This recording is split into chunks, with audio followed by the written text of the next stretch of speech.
Good afternoon, everybody, and thank you for inviting me today.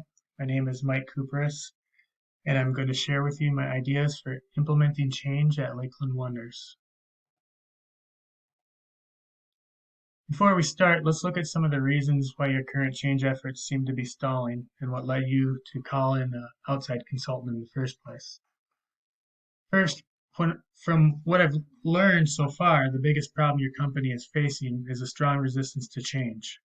From my perspective, one of the key reasons for this is that there was never an attempt to diagnose the situation at the beginning of the change process. You had a leader with a clear vision of what needed to be done, but it was only clear to that one leader. Without a shared understanding of where you are and where you want to go, uncertainty and fear can stop a change process before it even gets started. Communication about the growth strategy also seems to have been one way. In order to build off this shared diagnosis and to build commitment from others in the organization, more two-way communication at multiple levels should be taking place.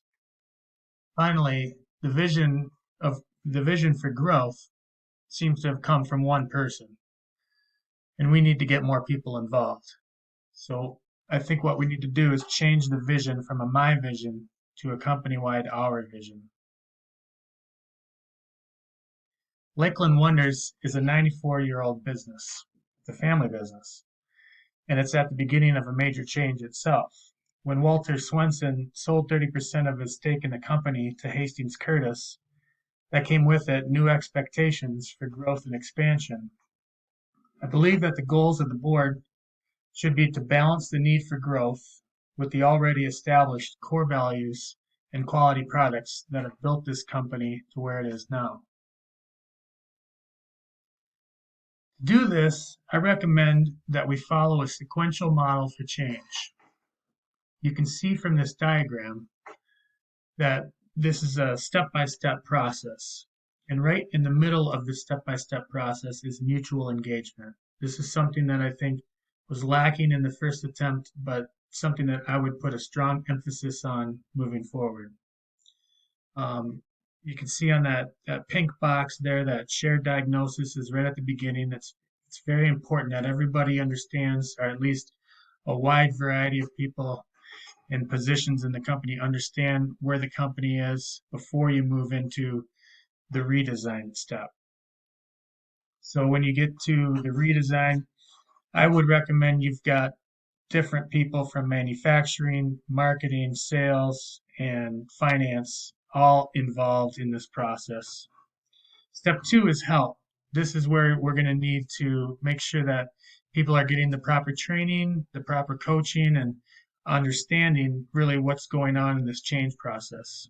We get to step three, we can talk more about people alignment, whether we need to bring in somebody from the outside, or we need to move some people around to make this alignment better.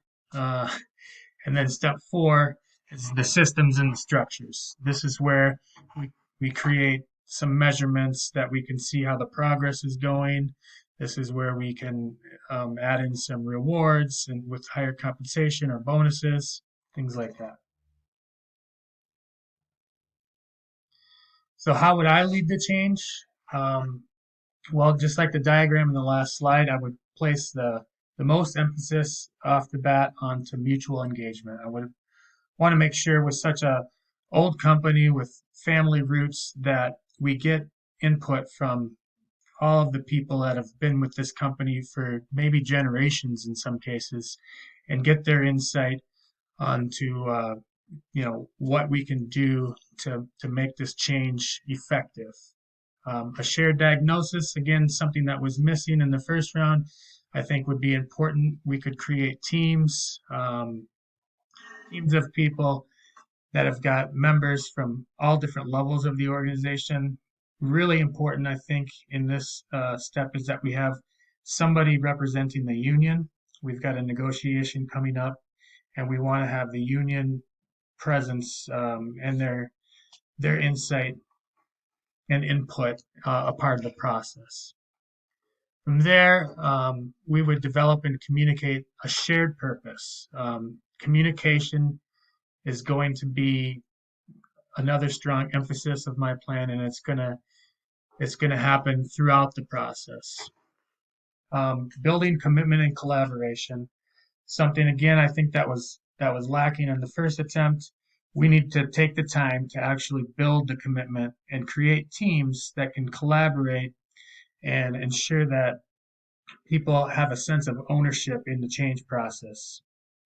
And also, we should enable upward communication. So, um, as with the communication throughout the process and getting different levels, we want there to be a freedom of people from all levels, especially the union, being able to bring their ideas into the process. What I see for Lakeland Wonders 2 years from now, I think if you hire me now, I will build a change process that aims to bring the entire company on board.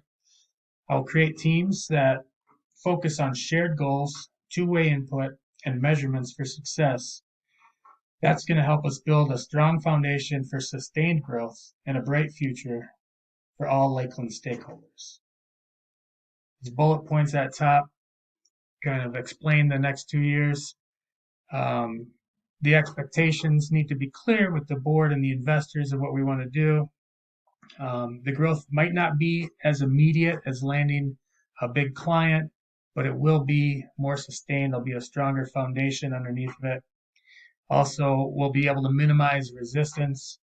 And by bringing people in, all the workers from all different levels, we can really, if we get their buy-in, we can minimize any quality problems that we might have. So with that, in closing, I would say that if we follow this process, the future growth will be much brighter. Thank you.